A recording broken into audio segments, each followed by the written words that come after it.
ہم احتجاج کا اعلان کرتے ہیں. بہت شکریہ.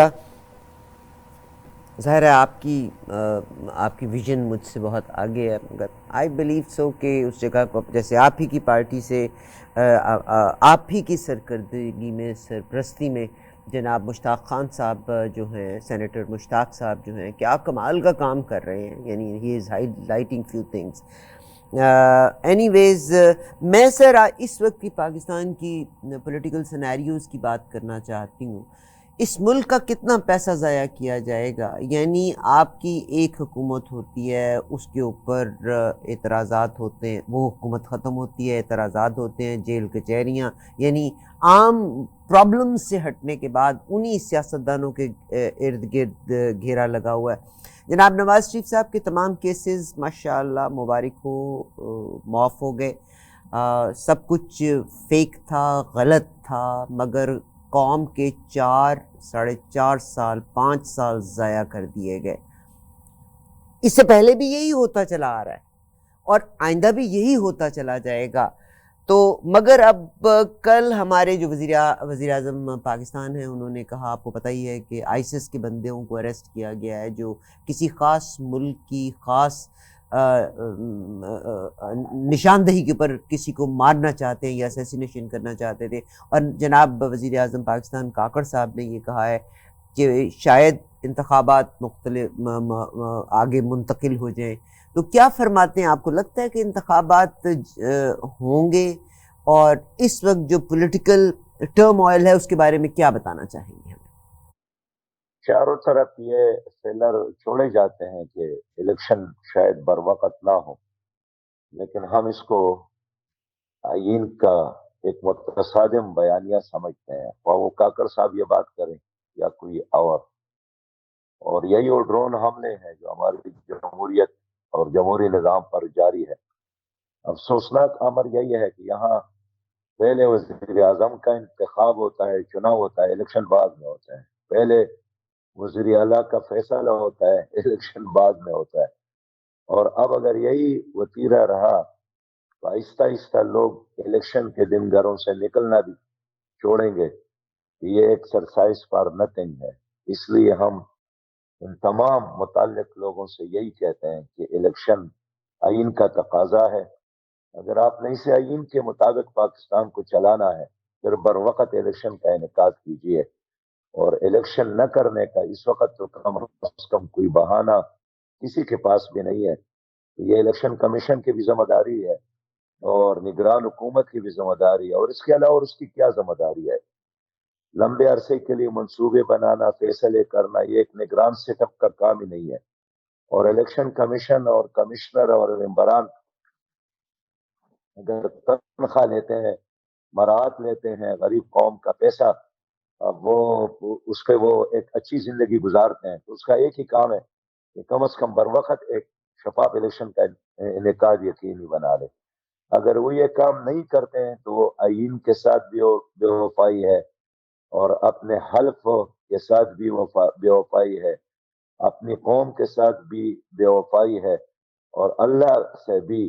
اس لیے ہم یہی چاہتے ہیں، جماعت اسلامی کا موقف یہی ہے کہ آپ کو پسند ہو یا ناپسند لیکن بر وقت الیکشن کا انعقاد کرنا یہ آئین کا تقاضا ہے، یہ نگران حکومت کی اور یہ الیکشن کی کمیشن کی ذمہ داری ہے.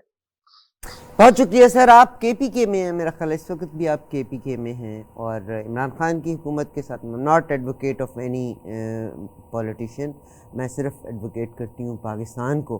مگر عمران خان کی حکومت کے ساتھ آپ نے ہاتھ ملایا تھا کے پی کے میں، آپ نے کیوں چھوڑ دیا تھا؟ آج بھی جو آپ کی نگران حکومت ہے وہ اس کا ہر ممبر کسی نہ کسی پارٹی کو بلونگ کرتا ہے، حالانکہ it's a conflict of interest. نگران حکومت کے کسی ممبر کی کسی بھی پولیٹیکل پارٹی کے ساتھ وابستگی نہیں ہونی چاہیے. تو ڈو یو ریئلائز کہ ایک ایم کیو ایم اور ایک جماعت اسلامی، اگر آپ کسی کے ایک ساتھ تھے تو آپ اس کے ساتھ چلتے، آپ اپنے معاملات کو منواتے، مگر بیچ چوراہے ہاتھ چھوڑا. یہ آج ملک کیوس کا شکار ہے. کیا فرمائیں گے اس کے بارے میں؟ دیکھیے، اس وقت جو نگران انتظامیہ ہے، نگران حکومت ہے، یہ سابقہ پی ڈی ایم حکومت کا ایک تسلسل ہے۔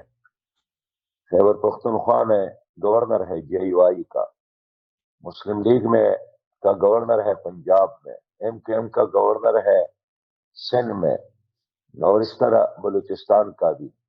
پھر وزرائے اعلیٰ جو ہے وہ بھی سندھ کا لے لے، بلوچستان کا لے لے، یہاں پنجاب کا لے لے، تو یہ بھی اس کا ایک تسلسل ہے۔ درمیان میں خیبر پختونخوا کا وزیر اعلیٰ انتقال کر گئے، لیکن وہ بھی شکایت یہی کرتے تھے کہ سب کچھ گورنر کے اختیار میں ہے اور میں تو محض نام کا وزیر اعلیٰ ہوں۔ آج بھی ویسا ہی ہے۔ یہ تمام گورنر ہاؤسز یہ متعلقہ پارٹیوں کے الیکشن کمپین کے لیے استعمال ہوتے ہیں، کاروبار کے لیے استعمال ہوتے ہیں۔ اس لیے وقت سے پہلے ہی اس نظام نے، اس انتظامیہ نے الیکشن کو متنازع بنانے شروع تو کیا ہے، جس کو ہم جمہوریت کے لیے موت سمجھتے ہیں، قتل سمجھتے ہیں۔ اگر اس بار بھی یہاں ایک حقیقی جمہوریت لوگوں کو نصیب نہیں ہوا تو آئندہ اس ملک میں جمہوریت کا مستقبل بہت زیادہ روشن نہیں ہے، بلکہ مخدوش نظر آ رہا ہے۔ تو ہم یہی کہتے ہیں کہ جو گورنرز ہے، جو نگران وزرائے اعلیٰ ہے، وہ اگر دامن صاف اور پاک رکھنا چاہتے ہیں تو غیر جانبدار رہے، سیاسی ایشوز اور سیاسی معاملات میں مداخلت نہ کرے، اور گورنر ہاؤسز کو پارٹیوں کی سیاست کے لیے استعمال نہ کریں۔ جہاں تک پی ٹی آئی کے ساتھ ہمارا سابقہ اتحاد کی آپ نے بات کی، تو وہ پارٹی کے ساتھ نہیں تھی، وہ اصل میں ہم شامل تھے پی ٹی آئی کے ساتھ ایک مخلوط حکومت میں، اور ہم نے 14 نکات پر اتفاق کیا تھا، لیکن چلتے چلتے پی ٹی آئی کے ساتھ ہم نے بڑی کوشش کی اور دیانتداری کے ساتھ ہم نے تعاون کیا، یہاں تک کہ ان کے اپنے وزراء اور اپنے ممبران اپنے وزیر اعلیٰ کے خلاف احتجاج بھی کرتے تھے، ان کے خلاف بات بھی کرتے تھے، لیکن ہم نے پوری دیانتداری کے ساتھ ساتھ دیا۔ لیکن 2018 سے پہلے ہمارا یہ خیال تھا کہ ہم ایک حکومت میں شامل ہیں تو آئندہ الیکشن میں بھی ہمیں ایک دوسرے کا مقابل نہیں آنا چاہیے، لیکن ان کا اس طرح کوئی تاثر ہی نہیں تھا، ان کا اسی طرح ایک ارادہ بھی نہیں تھا، اور یہی وجہ ہے کہ جماعت اسلامی نے پھر متحدہ مجلس عمل بنائی اور اس پلیٹ فارم سے ہم نے الیکشن لڑا۔ بہرحال 2018 کا الیکشن بھی برائے نام الیکشن تھا، ایک سلیکشن لوگوں نے دیکھا کہ ہو گیا، اور اس کے بعد ہم نے اپنے پارٹی کے اندر ایک طویل ہوم ورک کر کے یہی فیصلہ کیا کہ ہم آئی جی آئی میں رہے، ہم پاکستان قومی اتحاد میں رہے، ہم نے مخلوط حکومت بھی بنائی، لیکن اس سب کچھ کے باوجود ہم کچھ وزارتیں یا کچھ ممبران ہمارے تو کامیاب ہو جاتے ہیں، ہم ایک اتحادی حکومت میں اور اتحادی سیاست میں اپنے اس فلاحی ریاست کے قیام کے لیے اور انقلابی اقدامات کے لیے، ریفارمز کے لیے اقدامات پھر نہیں کر جاتے، اس لیے کہ ہر پارٹی کے اپنے اپنے مفادات ہوتے ہیں۔ جماعت اسلامی کا اپنا کوئی مفاد نہیں ہے سوائے عوام کے اور پاکستان کے اور اس ملک میں اسلامی نظام کے۔ تو اس احساسات کے بعد، بے شمار تجربات کے بعد، ہم نے طے کیا کہ اس بار جماعت اسلامی کسی اتحاد میں جانے کی بجائے ہم اپنے نشان پر الیکشن لڑیں گے اور اپنے انقلابی منشور عوام کے سامنے پیش کریں گے۔ ہمارا جن دنوں پی ٹی آئی کے ساتھ اتحاد تھا، ان دنوں ان کی مرکز میں حکومت نہیں تھی، مرکز میں مسلم لیگ کی حکومت تھی۔ بعد میں پی ٹی آئی کے مرکز میں بھی حکومت قائم ہو گئی، 4.25 سال اس نے حکومت کی، پھر 16 مہینے پی ڈی ایم نے حکومت کی، لیکن ایک لحاظ سے یہ ایک سٹیٹس کو تھا، معاشی لحاظ سے بھی ورلڈ بینک اور آئی ایم ایف پر ہی ان کا سارا انحصار تھا، باقی ایک تانے کو تبدیل نہیں کر سکے، ایک سکول کو بہتر نہیں بنا سکے، لوگوں کو صاف پانی نہیں پلا سکے، بچوں کو تعلیم نہیں دے سکے، نوجوانوں کو روزگار نہیں دے سکے، حتیٰ کہ ڈاکٹر عافیہ کو واپس لانے کے لیے کوئی اقدام نہیں کر سکے۔ تو نہ پی ٹی آئی کے ایجنڈے میں یہ چیز شامل تھی اور نہ پی ڈی ایم کے۔ حال یہ ہے کہ پی ٹی آئی جب برسر اقتدار آئی تو ہم نے مرکز میں تو ہم نے بہت سارے تجاویز پیش کیے کہ ہم ٹھیک ہے اپوزیشن میں ہے، لیکن اگر آپ ان تجاویز پر عمل کریں گے تو کم از کم پاکستان ترقی کرے گا. لیکن ان کے چاروں طرف ایسے لوگ موجود تھے جناب عمران خان صاحب کے کہ جن کا ایجنڈا پاکستان نہیں تھا بلکہ اپنا حلقہ یا اپنی ذات, اور یہی وجہ ہے کہ وہ ایک ایک کر کے پھر اس سے جدا بھی ہو گئے. تو میں یہ عرض کرنا چاہتا ہوں کہ جن پارٹیوں میں خود جمہوریت نہ ہو وہ کیا جمہوریت مضبوط بنائے گی, اور جن پارٹیوں میں خود احتساب کا کوئی نظام نہ ہو وہ ملک میں ان لوگوں کا کیا احتساب کرے گی جو احتساب کے قابل ہو. یہی وجہ ہے کہ اس بار ہم نے اپنے انقلابی منشور اور ترازو ٹیم کے ساتھ عوام میں جانے کا فیصلہ کیا ہے. بہت شکریہ. اور مگر سر قرآن ایک ہے, حدیث ایک ہے مسلمان کے لیے. چلیے باقی پارٹیاں نہیں تو جناب آپ کے پی کے کی اگر بات کرتے ہیں تو جناب فضل الرحمان صاحب کی جو پارٹی ہے قرآن اور سنت کی وہ بات کرتے ہیں, مدارس بے شمار رن کرتے ہیں. وہ کہتے ہیں کہ پورا کا پورا کے پی کے اور پاکستان میں بے شمار ان کے فالوورز ہیں. تو آپ انہی کے ساتھ ہی کر لیں. مجھے غم یہ ہوتا ہے کہ ڈپلومیسی میں بعض اوقات ہم کچھ لوگ کمپرومائز کر کے چلتے ہیں, بہت سٹبن نہیں چلا جا سکتا. آپ پی ٹی آئی کو چھوڑا, آپ نے پی ڈی ایم کی حکومت دیکھی, اس میں بھی نہ ہوا. آج آپ کی جے یو آئی کی حکومت ہے, آپ کو پتہ ہی ان کی پارٹی کے تمام کے تمام ارکان کام کر رہے ہیں کے پی کے میں. تو پاکستان کو کیا مل رہا ہے, آپ کو کیا مل رہا ہے, آپ کے پی کے لیے کیا کر رہے ہیں, یا آپ ان کے ساتھ ہاتھ ملا کے کین یو برنگ ہم on one page to improve things in K P کے؟ ڈو یو تھنک کہ آنے والے دنوں میں پاکستان کی قسمت بدل جائے گی؟ دیکھیے آنے والے دنوں میں پاکستان کی قسمت ضرور بدلے گی. ہمارا آنے والا مستقبل روشن ہے, ہم پر امید ہے, اس لیے کہ ہماری نئی نسل بیدار ہے اور وہ ایک مثبت تبدیلی کی تلاش میں, ایک اچھی قیادت کی تلاش میں. باقی جو بات آپ کر رہے ہیں یہ تو نعرے ہیں, روٹی کپڑا اور مکان کا نعرہ تھا, سب سے پہلے پاکستان کا نعرہ تھا, پاکستان کو ایشین ٹائیگر بناؤں گا ایک نعرہ تھا, پھر حقیقی تبدیلی کا نعرہ تھا.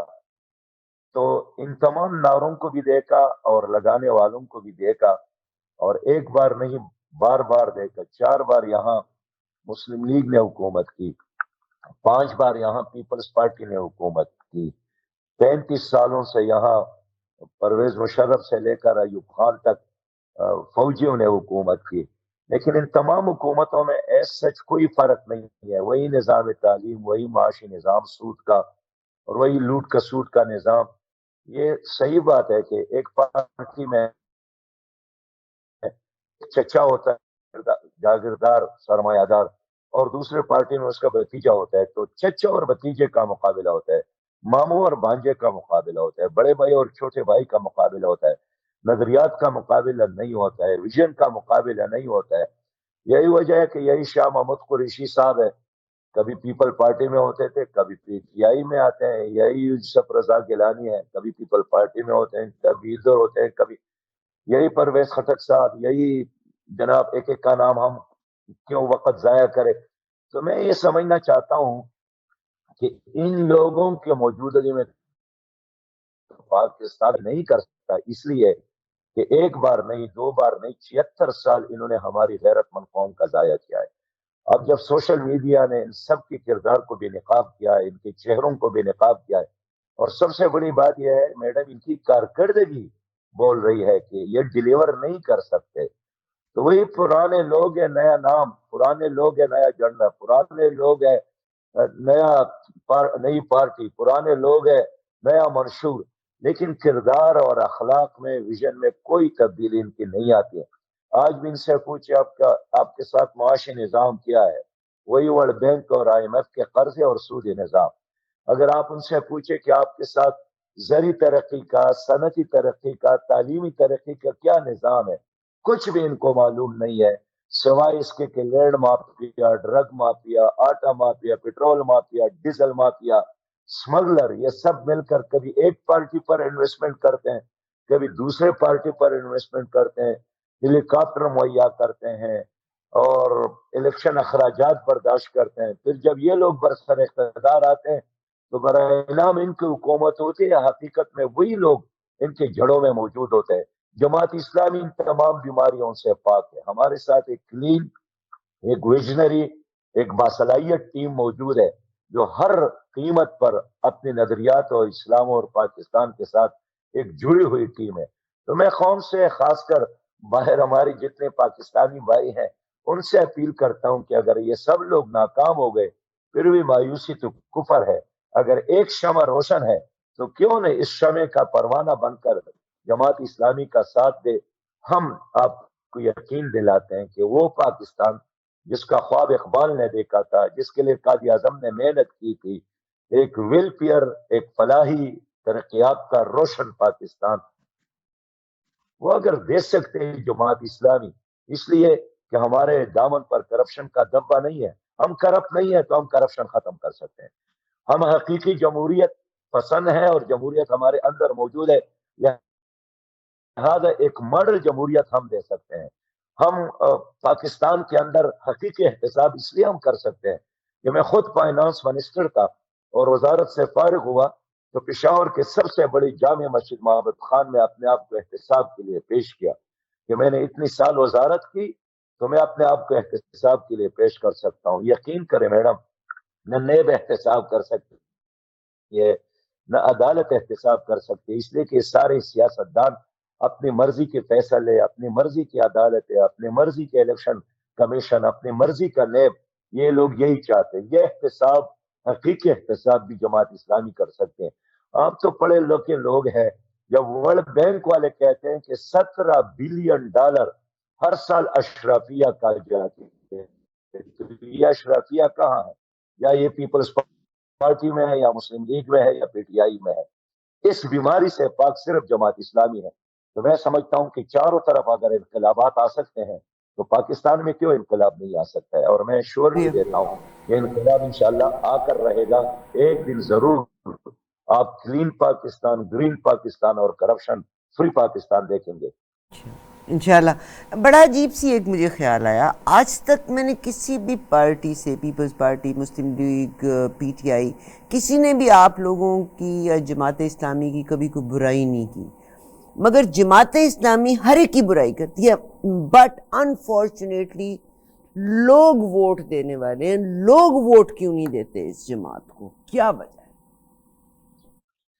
نہیں، لوگ ووٹ دیتے ہیں. اب دیکھیں ابھی کراچی میں لوگوں نے ووٹ دیا، 5.5 لاکھ ووٹ تو لوگوں نے دیا، ہم اس کا شکریہ ادا کرتے ہیں. لیکن ظلم یہی ہوا کہ اقلیت کو میئر بنایا گیا. تو پاکستان میں آج سے نہیں، شروع سے یہی کام ہوتا جاتا کہ الیکشن سے پہلے وزیر اعظم کا انتخاب ہوتا ہے، الیکشن سے پہلے وزیر اعلیٰ کا چناؤ ہوتا ہے. تو یہ جو الیکشن ہے یہ ایکسرسائز فار نتھنگ ہے. میڈم آپ کو یاد ہوگا جب یونیورسٹیوں میں الیکشن ہوتا تھا تو لوگ اور خاص کر طالبات جماعت اسلامی جمعیت طلبہ کو ووٹ دیتے تھے، اس لیے کہ یونیورسٹیوں میں ایک طالب علم آزاد ہوتا ہے، پٹواری کا دباؤ نہیں ہوتا ہے، ایس ایچ او کا دباؤ نہیں ہوتا ہے، مقامی جاگیردار کا دباؤ نہیں ہوتا ہے، مقامی بدماش کا دباؤ نہیں ہوتا ہے. وہ ضمیر کے آواز پر ووٹ دیتے تھے اور یہی وجہ ہے کہ ہر الیکشن میں اسلامی جمعیت طلبہ جیت جاتی تھی. لیکن یہاں الیکشن آزاد نہیں ہے، پولنگ اسٹیشن آزاد نہیں ہے، میڈیا آزاد نہیں ہے، نہ کالم نویس آزاد ہے، نہ اینکر آزاد ہے، اور چاروں طرف سے ایک گھٹن کے ماحول میں جمہوریت ایک نام کی صورت میں قائم ہے. اس لیے میں ہمیشہ یہی مطالبہ کر رہا ہوں اور آج پھر کہوں گا کہ ایک بیٹر، خوبصورت، ترقی یافتہ پاکستان کے لیے 3 ادارے کم از کم غیر جانبدار رہے. ایک الیکشن کمیشن، دوسرا عدلیہ، اور تیسرا اسٹیبلشمنٹ. یہ 3 ادارے اگر سیاست سے غیر جانبدار رہے اور اپنا فرض ادا کرے، میں یقین کے ساتھ کہہ سکتا ہوں کہ آئندہ الیکشن ہر صورت میں جماعت اسلامی جیت سکتی ہے. بہت شکریہ جناب سراج الحق صاحب آپ کا. آخر میں بس پیغام دیجیے گا کہ میں تو پچھلے 1 سال سے، جب سے رجیم چینج ہوا، میں تب سے کہہ رہی ہوں کہ اب الیکشن کچھ عرصہ نہیں ہوگا. I might be wrong. آپ اپنا پیغام دے دیجیے گا عوام کے لیے، جو بھی دینا چاہتے ہیں. میرا پیغام یہی ہے کہ اس وقت پاکستان اللہ کی نعمت ہے اور کائنات میں مدینہ منورہ کے بعد یہ دوسری ریاست ہے جو لا الہ الا اللہ کے نام پر بنی ہے. یا رنگ اور نسل کی بنیاد پر، کسی قومیت کی بنیاد پر، کسی مسلک کی بنیاد پر نہیں بنی ہے، کلمہ توحید کی بنیاد پر. لیکن 76 سال اس پر جو لوگ مسلط ہیں انہوں نے ان کے نظریے کی حفاظت بھی نہیں کی اور پاکستان کی جغرافیہ کی حفاظت بھی نہیں کی. اور ان لوگوں کی وجہ سے ہماری معیشت بھی تباہ ہو گئی. ہمارے 70 لاکھ سے زیادہ نوجوان نشے میں مبتلا ہو گئے. ہمارا ہر 5واں پاکستانی گندا پانی پینے پر مجبور ہے. ہر دن یہاں 345 سے زیادہ لوگ یرقان کی بیماری سے مر جاتے ہیں. ہمارے یعنی صرف 22% زمین ایسے ہیں جو زر کاش ہے، باقی ساری زمین ہماری بنجر پڑی ہے.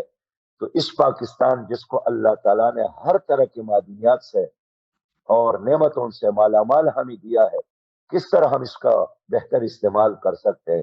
ایک ہی راستہ ہے کہ اپنے ووٹ کا صحیح استعمال ہو. آپ لوگوں نے people party, Muslim League, P T آئی کو دیکھا اور جرنیلوں کا. میرا پیغام یہی ہے کہ آئندہ الیکشن میں اللہ پر توکل کر کے ایک چانس جماعت اسلامی کو دے. اگر ہم ڈیلیور نہیں کر سکے، جو سزا چاہے وہ ہمیں دے دے، لیکن ایک چانس تو ہمیں دے دے تاکہ ہم اس ملک میں جاگیردار اور سرمایہ دار، ظالم اور کرب سرمایہ داروں کی بجائے قانون کی حکمرانی قائم کرے. قانون کی حکمرانی کے بغیر کوئی ملک ترقی نہیں کر سکتا. آج پاکستان میں ایم این اے جو قانون بناتے وہ خود سرخ بتی کا احترام نہیں کرتا ہے. سرخ بتی کا احترام غریب ٹیکسی ڈرائیور کرے گا. میں ایک ایسا پاکستان چاہتا ہوں جس میں غریب بھی قانون کا احترام کرے اور صدر اور وزیر اعظم بھی کرے. یہ کام تب ہو سکتا ہے جب بڑے لوگ سب سے پہلے اپنے آپ کو قانون کے تابع بنا لے. اسی بنیاد پر یورپ نے ترقی کی اور اسی بنیاد پہ خلافت ہمارے لیے ماڈل ہے کہ خلفائے راشدین سب سے زیادہ قانون پر عمل کرنے والے تھے. عام آدمی بھی اس کو دیکھتے تھے اور ان کے راستے پر چلتے تھے. تو میں اپیل کروں گا کہ اس بار آپ سب لوگ اپنے ووٹ کے ذریعے اور اپنی سپورٹ کے ذریعے جماعت اسلامی پر اعتماد کریں. ہم دے سکتے ہیں ایک کلین، گرین اور کرپشن فری پاکستان. بہت شکریہ سر، بہت شکریہ جناب سراج الحق صاحب، آپ کا پیغام ایئر پہ گیا. انشاءاللہ آپ سے دوبارہ پھر بات چیت ہوگی. اللہ میرے پاکستان کا حامی و ناصر رہے. انتہا پسندی نہیں ہونی چاہیے. ریلیجن نے بھی یہی لفظ کہا. آج میں بلکہ سن رہی تھی کہ قرآن پاک کی ایک سورہ کے لحاظ سے کہ اللہ نے صرف قرآن کے بیچ میں 5 چیزوں کو حرام قرار دیا ہے، مگر ہم بعض جگہوں پہ قرآن کی آیات کو بدل کے بعض چیزوں کو زبردستی لاگو کر دیتے ہیں. خدا کرے کہ پاکستان ایک بہترین ملک ثابت ہو سکے اور دنیا کے ساتھ ہم اچھے طریقے سے رہتے ہوئے اپنے مرتبے اور عزت کروا سکیں. آمین ثم آمین. سراج الحق صاحب بہت شکریہ سر آپ کے ٹائم کا. I look forward talking to you again sir. آپ کا اور آپ کے تمام ناظرین کا شکریہ اور السلام علیکم. You are watching E-Awaaz TV, Voice of Community.